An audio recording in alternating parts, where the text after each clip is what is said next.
Sonic's Green Hills Adventures Season 4 Chapter 6 Danger on the Horizon.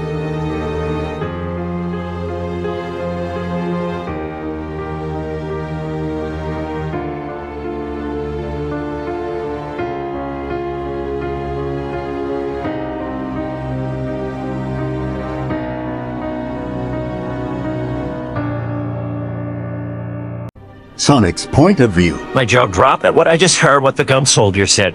I could practically heard a pin drop. Oh no, we have to get back now. I finally said as I remembered that Eggman doesn't know about Annika, Silver, and possibly my relationship with Marina. You're right, let's get going. Chaos Control! Shadow said right before taking us back to Green Hills. Guys, we have a horde problem. They got away through a portal right before we got there. I said frantically as soon as we arrived.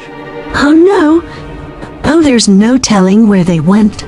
Sully said out of devastation. But don't be so sure about that, Sully. Check out what this little golden ring can do. I said as I pulled out a ring with a reassuring smile. Then I threw it as I was thinking about Eggman. Thankfully it worked. And we saw him with a sack-like man. Wait, that doesn't look like Arthur Mobius? Sully, don't think. I said as I couldn't bring myself to finish that statement. Yep, they're Halloween Town. Sully said sadly. So, Ogie's a burlap sack man. Jessica asked skeptically. Actually, he's a burlap sack man filled with bugs. In fact, he was supposed to be dead. We still don't know how he came back. I saw him die in front of me the very night Jack saved me from him, and we got together. Sully explained shackly. Crust told Nightmare Fool, well, I'm afraid we can't get there this way. We already tried to by hoping to get Midnight home. I don't know how he did it, but he did something to my portal rings. Now we can only look through them and to find people. In fact, that's how we found you. I explained carefully, not wanting to make her more upset. It was my chaos control, as well as the factor of you being on Earth that allowed us to get you back to Midnight. Shadow added. Well, let's have lunch. Marina suggested as we saw it was lunchtime. Oh, and before you ask, we can eat anything you guys can, so don't worry about it. Midnight said quickly as we headed to the dining room. Meanwhile in Halloween Town, Jack was standing on Squirrel Hill lost in thought. Oh, I know, you girl are in safe hands and I can't help but still be on edge. I miss you. Jack said to the air, hoping somehow Sully and Midnight could hear him. Suddenly he heard screaming coming from the town and ran as fast as he could to see what's going on. Jack's point of view. When I got there, I saw that His army was terrorizing the town. However, I also saw a human man with an army of his own standing next to Augie.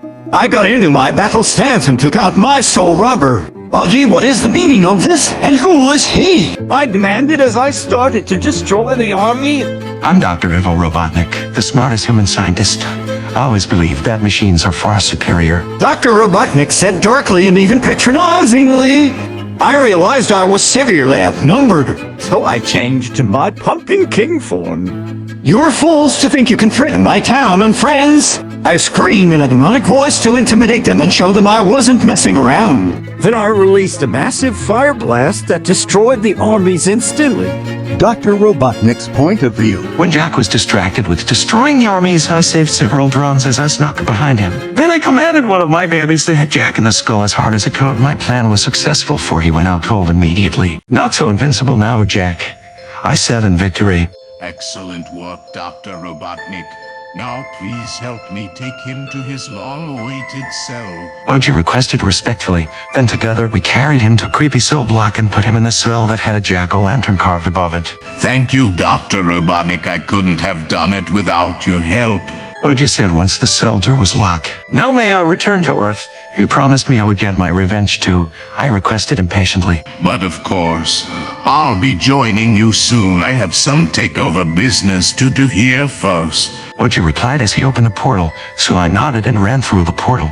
When I was on the other side, I couldn't believe it. My beloved portable Advent was in front of me. I quickly ran in to see everything was intact, including gas. So I set my GPS to Green Hills. Watch out, Hedgehog.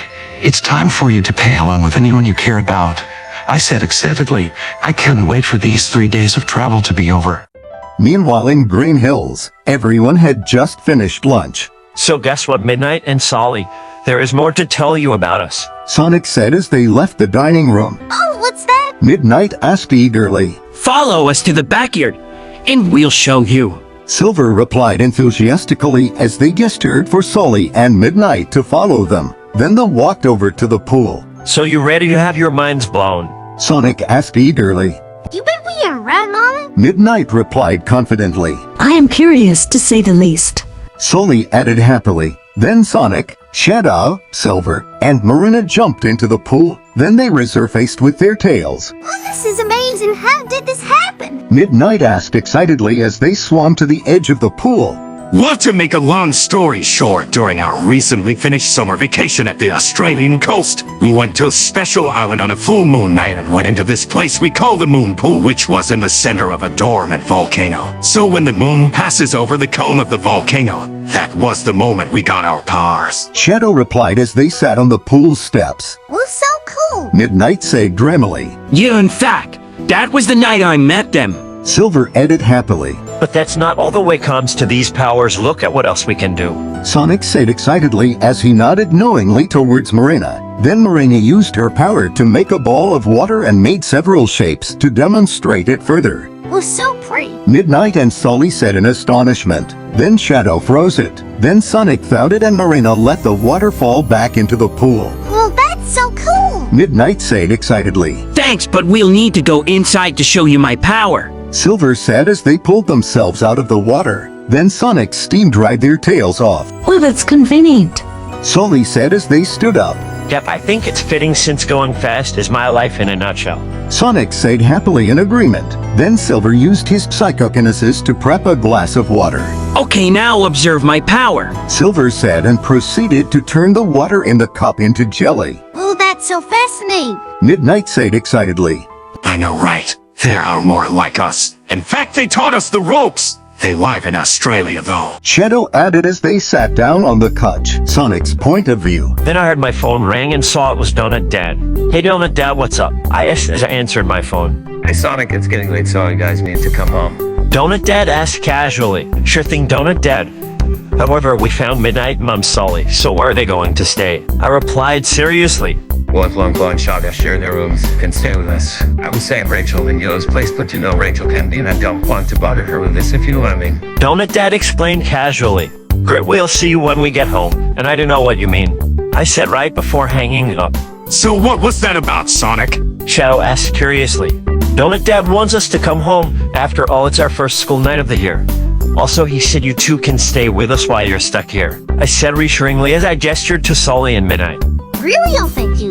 You guys rule? Midnight said excitedly and hugged the three of us. No problem, ladies. Well, Shadow care to the honors in a moment. I asked playfully. Sure thing, little bro. Shadow said casually. Then I ran over to Marina. Well, see you tomorrow at school, my love. I said and kissed her lovingly. Yep, see you there, Sonic. Marina said dreamily. Then I stood next to Shadow. All right, let's go.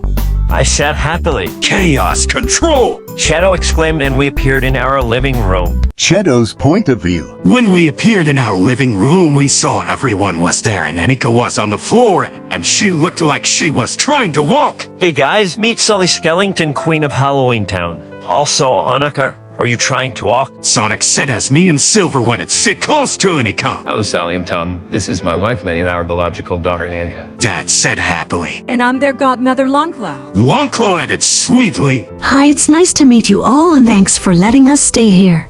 Sally said in full gratitude. No problem, ladies. Dad said casually. Then I turned back to Anika. I felt my tail wag as Anika walked over to me. Oh my gosh, your first steps.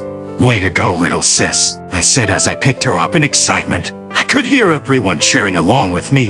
Anika giggled happily as our joy seemed to be contagious. Well, Sonic and Shadow, help Minnie get the sleeper beds ready for Sally and Minnie, alright? Dad requested happily. Sure thing. Midnight, you can stay with me. Offered as me and Sonic followed Mom to the storage room where we kept the beds. And Solly can sleep in my room. Longclaw added sweetly. Thanks, guys. That will be awesome. Midnight said excitedly as they followed us to where they'd be sleeping.